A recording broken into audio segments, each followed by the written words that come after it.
So the project will be pivotal in addressing the structural and cultural barriers to GBV survivors' access to justice through improved disposal of GBV cases by, one, investing in better case trial preparations. This has always been a problem.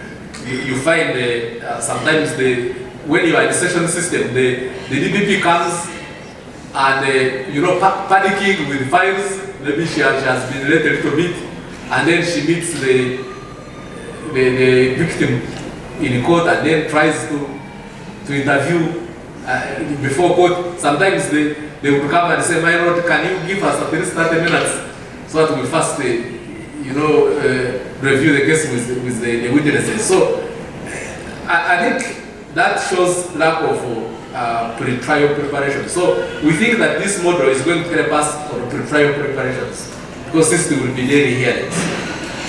Two, enhancement of use of technology during the trials. Of course, one of the biggest challenges has been that we come for trials, especially of young victims, and then we subject them to open trials. If you look at the models elsewhere, the victims, especially if they are young, they do not interface with the aggressors. Now, the model we have been using, I remember when I was a circuit judge, you would retreat chambers sometimes, but even then in the chambers, you have the perpetrator standing close to the victim. Because you see, our chambers are not really very big. The setting is like maybe like this platform, and then so the perpetrator is there and the victim is here. Now some of them would even keep quiet. You ask questions and she cannot answer because the aggressor is nearby. So we think technology is going to help us. The victim is in one room, the aggressor is somewhere else, they are not seeing each other face to face, and we can take her evidence and she will be able to speak freely. To be here today at the national launch of the second phase of our project with UN Women to strengthen criminal justice responses to GBV in Uganda. This project, funded by Austria, builds upon the significant progress achieved in the first phase.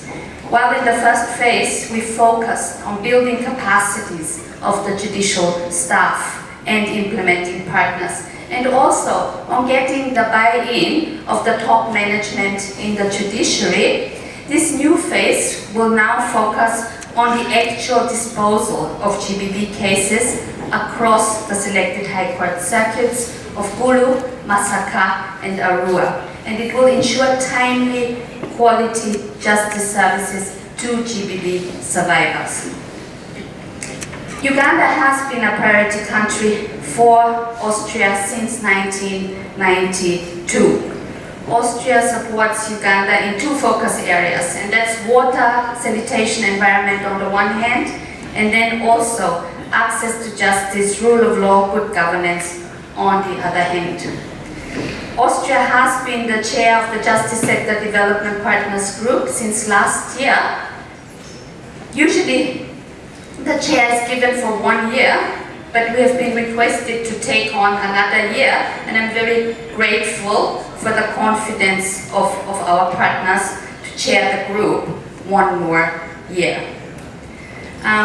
The Austrian government, through its development cooperation programs, has consistently prioritized efforts to support human rights, gender equality, and the protection of vulnerable groups. Gender-based violence remains one of the most pervasive violations of human rights globally, and we recognize its devastating effects across families, communities, and societies as a whole.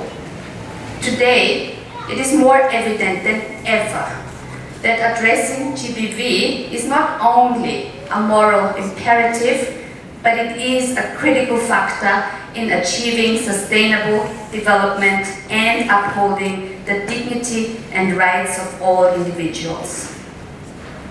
At the core of our project is the commitment to ensuring increased and timely access to quality justice services for survivors of GBV. By improving the disposal of GBV cases in the selected High Court circuits, we are not only providing essential services, but also enhancing the trust and the confidence of women and girls in the justice system. Moreover, the institutionalization of daily hearings of GBV cases will serve as a powerful demonstration of Uganda's commitment to upholding the rights of survivors and ensuring that their voices are heard.